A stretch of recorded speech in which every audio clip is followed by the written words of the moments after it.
Colombianos, muy buenas tardes. Los saludo una vez más en fin de semana desde la Casa de Nariño en este centro de seguimiento y monitoreo del COVID-19. Vamos a darle inicio a nuestro Facebook Live para contestar preguntas de los ciudadanos. Me acompaña hoy en este espacio la ministra de Educación, María Victoria Angulo. Esperamos también atender muchas preguntas de los padres, de los maestros, sobre distintas materias relacionadas, sobre cómo avanza el aislamiento preventivo obligatorio y también sobre el retorno que tendremos a las clases presencialmente a partir del mes de agosto. Quiero empezar este espacio una vez más pidiéndole a Dios y dándole gracias por proteger a nuestro país. Quiero también agradecerle a todos los héroes del sector de la salud, a médicos, enfermeras, a todo el personal de apoyo que está trabajando por la salud de los colombianos, a todos los miembros de la fuerza pública, también un saludo muy especial de gratitud. También un saludo a todos los funcionarios del gobierno nacional, departamental y municipal en todo el territorio que trabajan por el bienestar de los colombianos. Agradecerle a todos los que han estado en la cadena de abastecimientos, los que han estado en los servicios públicos, en los servicios esenciales y a quienes están reactivando su vida productiva de manera progresiva, paulatina y responsable y por supuesto contribuyendo a la protección de la vida y la salud. Yo quisiera empezar una vez más el espacio haciendo un balance de las cifras del COVID-19 en nuestro país. Hoy se realizaron 7.171 pruebas, se encontraron 1.046 casos positivos y hay que resaltar que aquí se ha hecho búsqueda activa también en distintos conglomerados, por lo cual la cifra es un poco más alta que la que hemos visto en los últimos días y se ha registrado para el día de hoy un número de 23 personas fallecidas. Mi saludo de condolencia y de solidaridad para las familias que han perdido los seres queridos. Y yo quisiera aprovechar también para compartirles a ustedes esta cifra.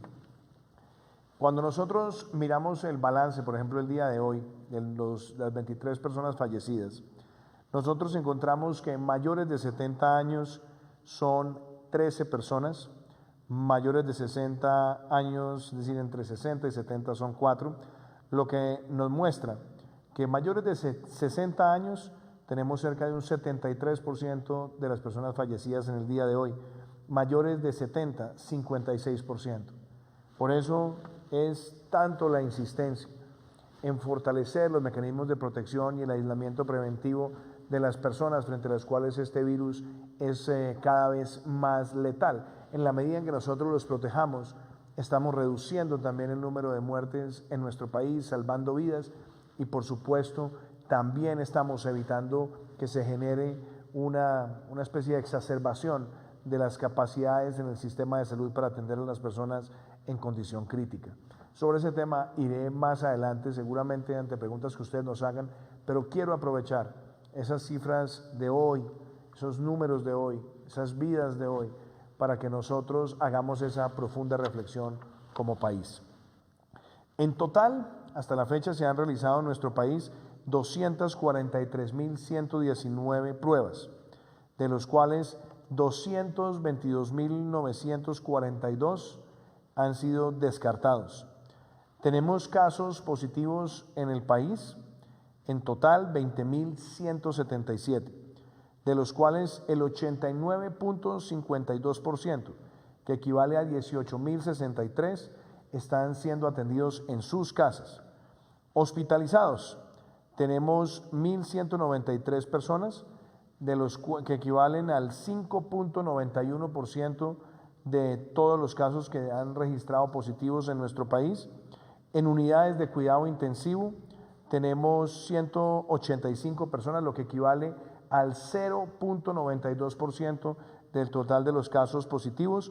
Y algo muy importante, sigue creciendo en nuestro país el número de recuperados, que en este momento llega a 4.718 personas.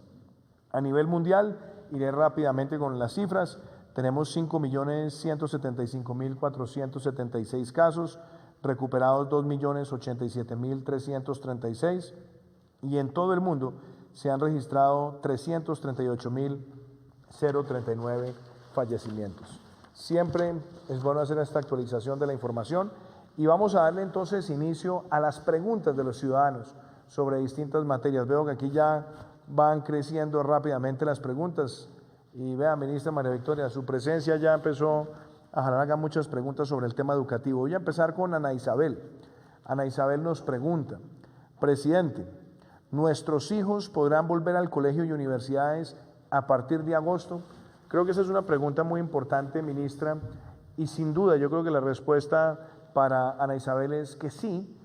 Ya empezamos a revisar protocolos, la ministra ha estado desde el primer día pensando en cómo sería también ese retorno a la presencialidad, pero con un modelo que hemos llamado el modelo de alternancia, donde está trabajo en casa, donde hay presencialidad, donde hay virtualidad, y eso nos ayuda también a adaptar el sistema educativo mientras seguimos conviviendo con una pandemia que no se va a ir en los próximos meses, que va a estar presente en el mundo y frente a la cual nuestra capacidad de adaptación es la que nos va a permitir proteger vidas, recuperar vida productiva y al mismo tiempo también recuperar vida académica, pero con unos protocolos y con unos mecanismos que tengan como prioridad la protección de la vida y la salud. Pero, ministra María Victoria, contésteme a Ana Isabel, ¿cómo se ha pensado ese proceso de retorno a la actividad educativa?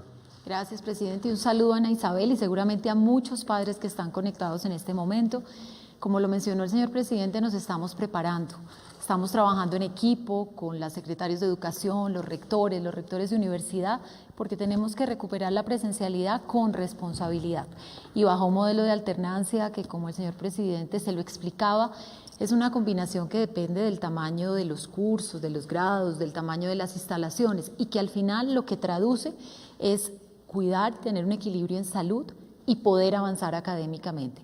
Universidades, como contaba Ana Isabel, que tiene también un hijo en universidad, van a iniciar entre junio y julio laboratorios, activación de prácticas de laboratorio. Ministra, aquí nos pregunta también Sandra González lo siguiente. Buenas noches. Leí en internet que los calendarios A y B de los colegios se van a unificar.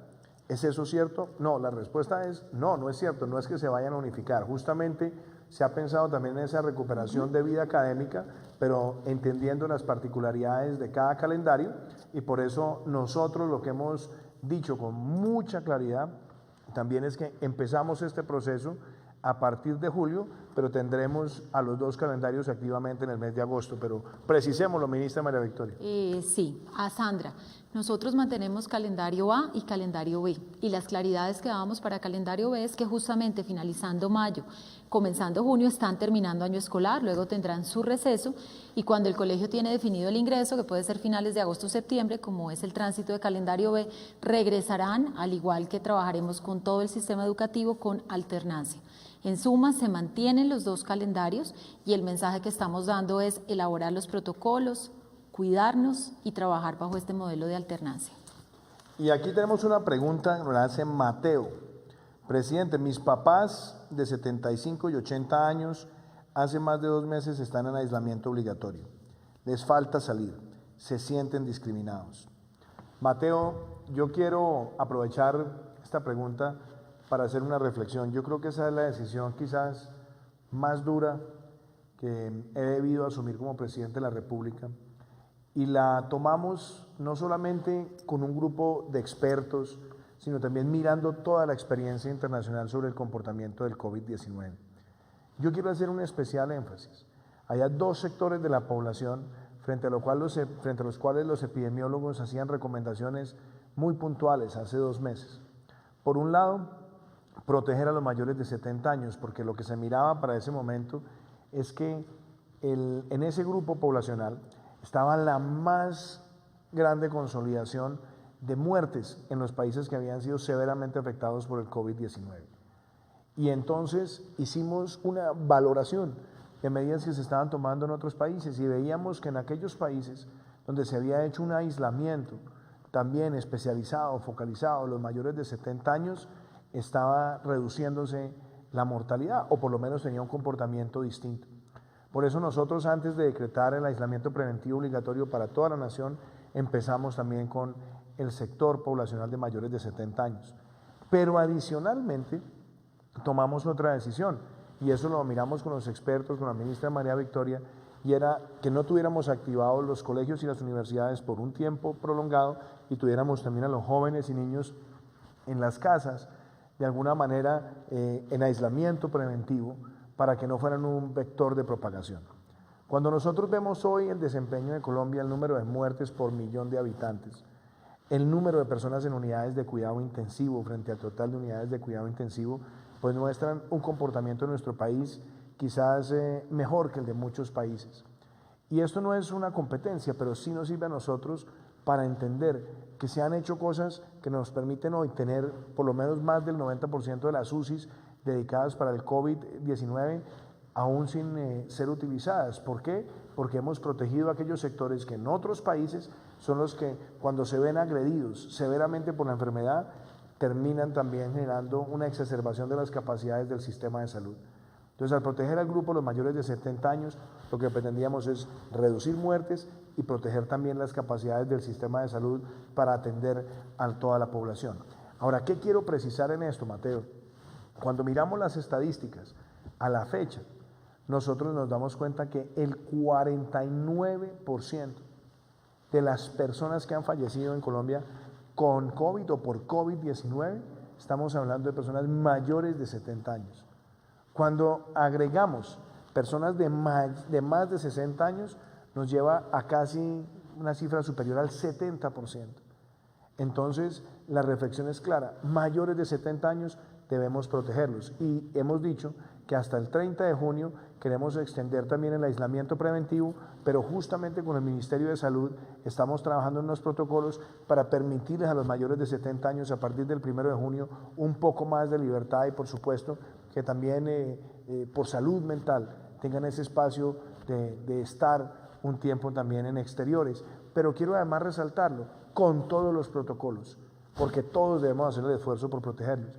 Y también yo lo veo en personas menores de 70 años, también que tienen preexistencias o que tienen comorbilidades.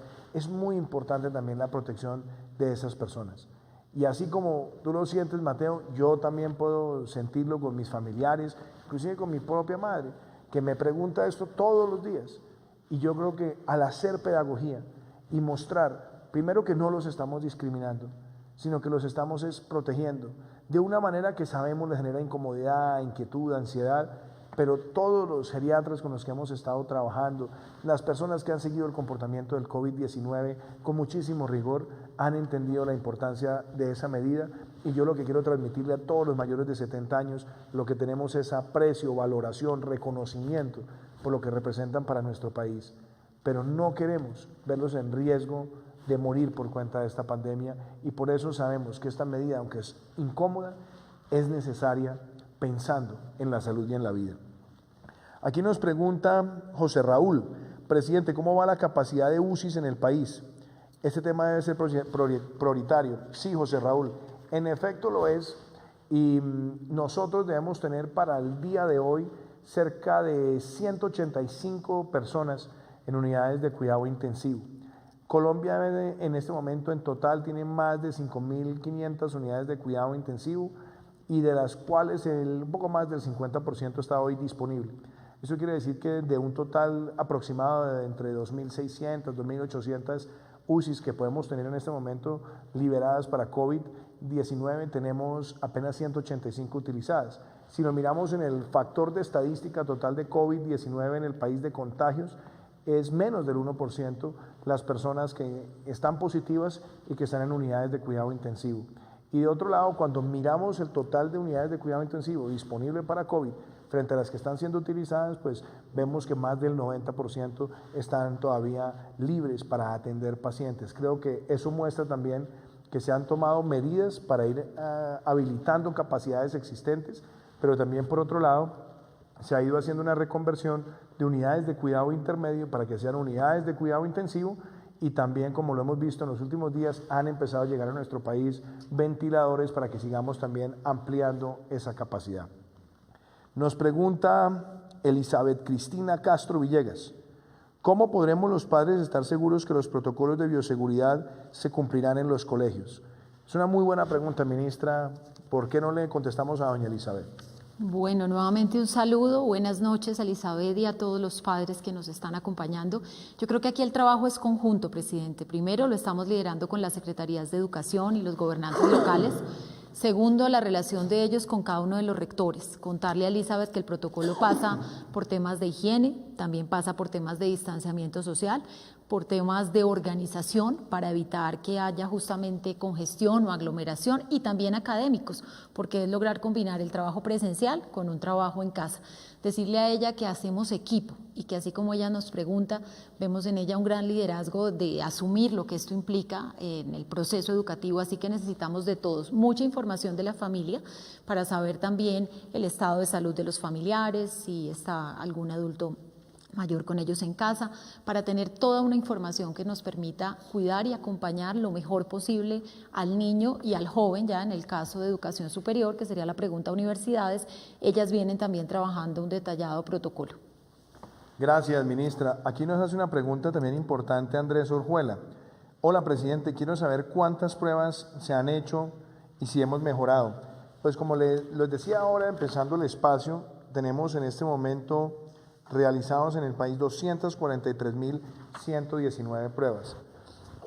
Eso nos lleva a que cuando hacemos el balance nos demos cuenta que en el indicador de pruebas por millón de habitantes, que es un indicador relevante, y miramos también el tamaño de los países, claro, entre más grandes los países, más complejo es hacer un número generalizado de pruebas, toda vez que hay muchos mecanismos, muchos elementos que están escasos en el mundo, pero nuestro país ha venido creciendo el número de pruebas y hoy básicamente cuando miramos pruebas por millón de habitantes, hoy nosotros como país estamos haciendo, por ejemplo, más pruebas por millón de habitantes que las que se están adelantando en México, que las que se están adelantando en Argentina, que las que se están adelantando en Brasil. Estamos muy cerca también de igualar a Costa Rica, que es un país muchísimo más pequeño que el nuestro, pero que también tiene un número importante, y obviamente tenemos una situación que es relevante diferenciar.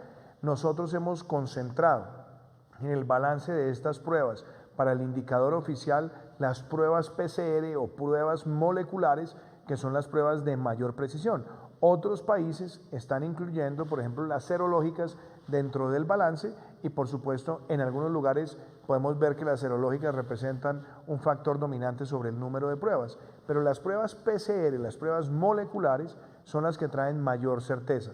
Y por eso nosotros, teniendo este protocolo quizás de mayor rigor desde el punto de vista estadístico, hemos privilegiado las PCRs, y nuestra meta es que muy próximo estemos llegando a las 10.000 pruebas diarias y superar también ese indicador.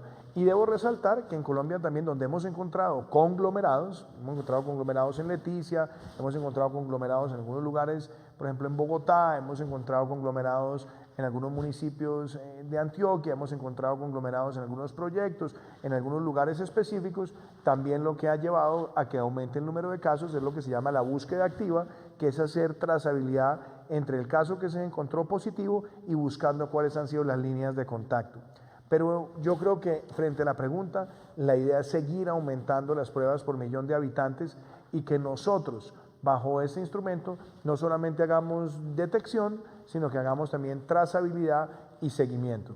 Así que creo que esa es una pregunta muy importante, José Raúl. Nos preguntaba ahora Andrés Orjuela. Nos pregunta ahora Paula Andrea Espinosa. Dice, si las cifras de contagios siguen ascendiendo, ¿se levantará igual el aislamiento el 1 de junio para todos los sectores? Paula, yo creo que es importante tener en cuenta, primero, que nosotros hemos ido haciendo pasos progresivos, y nosotros hemos dicho que a partir del 1 de junio nosotros entramos en una nueva fase. En esa nueva fase nosotros tenemos varios elementos. Un elemento es que todas las personas que puedan hacer teletrabajo, trabajo en casa, trabajo virtual, lo deben hacer. La segunda, en el caso de los funcionarios públicos, nosotros hemos dicho que hay que apuntarle a que el 80% de los funcionarios puedan estar haciendo trabajo desde su casa.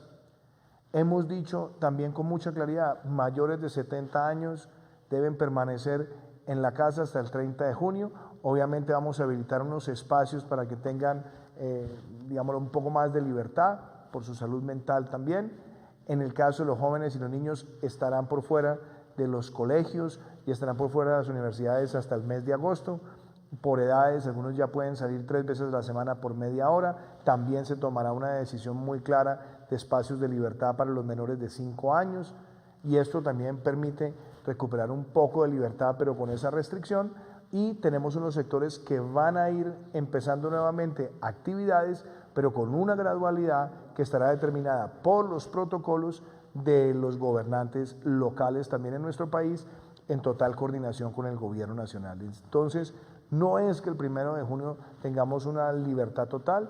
Además, hemos sido claros, nosotros lo que queremos es avanzar en recuperar vida productiva, pero hacerlo con esa gradualidad y con esa responsabilidad. Y también hemos dicho que bajo el criterio de regionalización, donde tengamos casos críticos, en esos casos críticos tendremos que tomar medidas mucho más estrictas, como ha sido el caso reciente que hemos tomado con las autoridades locales en Leticia, o también las observancias y cercos epidemiológicos en lugares de foco como el que se ha tomado en la ciudad de Cartagena. Así que creo que es importante hacer esa precisión.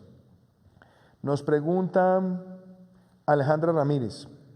Buenas noches, presidente. ¿Las ceremonias de grado se podrían realizar con protocolos de seguridad? Alejandra, aquí hemos dicho que los eventos están totalmente restringidos, pero la idea es que podamos habilitarle a los jóvenes dentro de la virtualidad una ceremonia donde se reconozca ese momento tan especial. Y yo también quiero transmitirles a ustedes este mensaje. Me escribía en estos días un familiar que está en la misma situación, que se va a graduar de la universidad, y entonces me decía, entonces nosotros vamos a terminar siendo la generación que no va a tener un grado en una ceremonia, y me estaba de alguna manera mostrando ese dolor por no tener ese espacio con sus compañeros. Y yo le transmití un mensaje de reflexión. Es cierto, quizás este será el año de donde los estudiantes podrán pensar que no tuvieron esas ceremonias tradicionales. Pero yo también creo que esta será una nueva generación, una generación que se va a reinventar y que va a ayudar a la reinvención del mundo.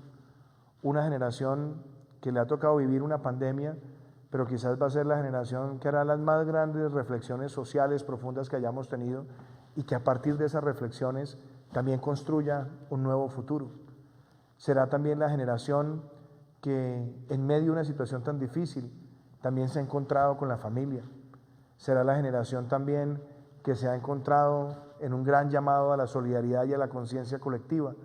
Entonces sabemos que estas ceremonias para muchos eran un gran anhelo, no las estamos realizando justamente por precauciones en materia de salud, pero yo espero que en la virtualidad también podamos honrar a esos estudiantes que con tanto esfuerzo están obteniendo sus títulos.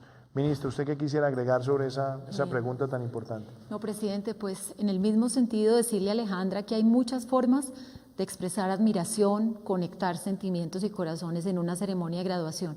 Sabemos que no es lo tradicional, pero yo creo que con el esfuerzo de los padres, de los estudiantes y de las distintas instancias del colegio, lograrán una ceremonia que, como dice el señor presidente, primero exaltará los logros, los méritos, pero también los hará reflexionar de cómo esta época nos está cambiando, nos está transformando, y le exige a las nuevas generaciones también aportarle mucho a esta sociedad que tanto los necesita. Así que ponerle con optimismo y mucho sentimiento el valor, el nivel que tiene este acto de graduación para ustedes, los padres, los estudiantes y claramente los maestros que colaboraron tanto en ese proceso. Mira, aquí hay otra pregunta que es importante, ministro. Nos pregunta Marilyn Martínez. ¿Cómo van a controlar a los niños pequeños en las aulas de clase para que mantengan el distanciamiento? Yo creo que esa es una pregunta que nos la están haciendo ya de cara a agosto.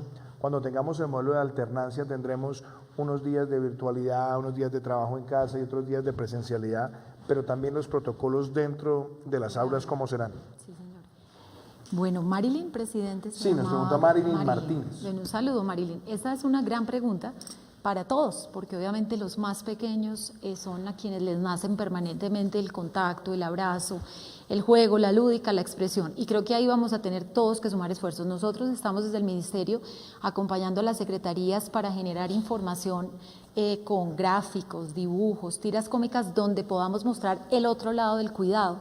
que no es una obligación per se ponernos el tapabocas, sino que estamos cuidando a muchos y serán estos pequeños superhéroes en este rango de edad los que incluso serán ejemplo en las instituciones educativas, y así todos tenemos que procurar para entender que el cuidado tal vez es la forma más solidaria de encontrarnos y de darle cariño a todas las instancias del colegio. Así que con su colaboración, Marilyn, y la nuestra y la de los maestros, tenemos que lograrlo.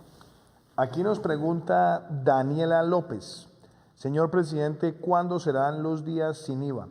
Nosotros tenemos previsto el primer día sin IVA el día 19 de junio. Tenemos el segundo día el 3 de julio y tenemos el tercer día el 19 de julio. Así que es importante anotar esas fechas, porque esperamos también que en medio de toda esta situación que ha sido compleja, obviamente a través de las plataformas de comercio electrónico que también estarán habilitadas, pues esperamos también darle un empuje y un realce a nuestro país para empezar este segundo semestre del año con muchísima energía, con muchísimas ganas y con muchísimo compromiso para defender lo nuestro, para ganarnos la vida en el sentido de derrotar los estragos del COVID-19. Cuando yo digo vamos a ganarnos la vida, vamos a ganárnosla con ingenio, con creatividad, con responsabilidad, con cultura ciudadana, con disciplina colectiva también. Y creo que estos 3 días sin IVA, que han sido una propuesta desde el primer día de gobierno, entran en vigor en medio de esta circunstancia y debemos verlas como una gran oportunidad para sacar a nuestro país adelante. Se nos acaba el tiempo de esta media hora de Facebook Live. Mañana también estaremos con ustedes contestando preguntas. Espero que a estas preguntas directas también siempre tengamos respuestas claras, contundentes, directas, para que ustedes tengan información precisa. Y no quiero despedir este espacio sin hacerles un llamado, y es que la disciplina nuestra en la higiene, la disciplina nuestra en el distanciamiento, la disciplina nuestra en el uso del tapabocas salva vidas, y para ejercer ese comportamiento no hay excusas, porque las excusas causan daño. Así que los dejo con esta campaña para que no tengamos excusas y podamos cumplir con los protocolos, el distanciamiento, las normas de higiene y el uso del tapabocas.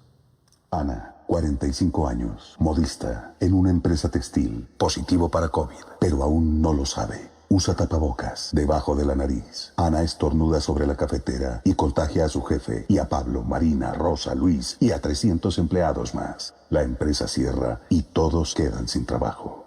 Ana, ¿por qué no te pones bien el tapabocas? Su excusa le aprieta las orejas. Tus excusas ponen en riesgo tu vida y la de muchas personas. Aprendamos a convivir para poder vivir.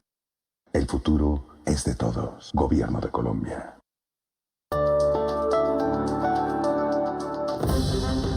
Vamos a ganarnos la vida. Si usas transporte público, guarda distancia mínima de 1 metro de los demás pasajeros. La distancia te aleja del virus. Yo me cuido. Tú te cuidas. Así, vamos a ganarnos la vida.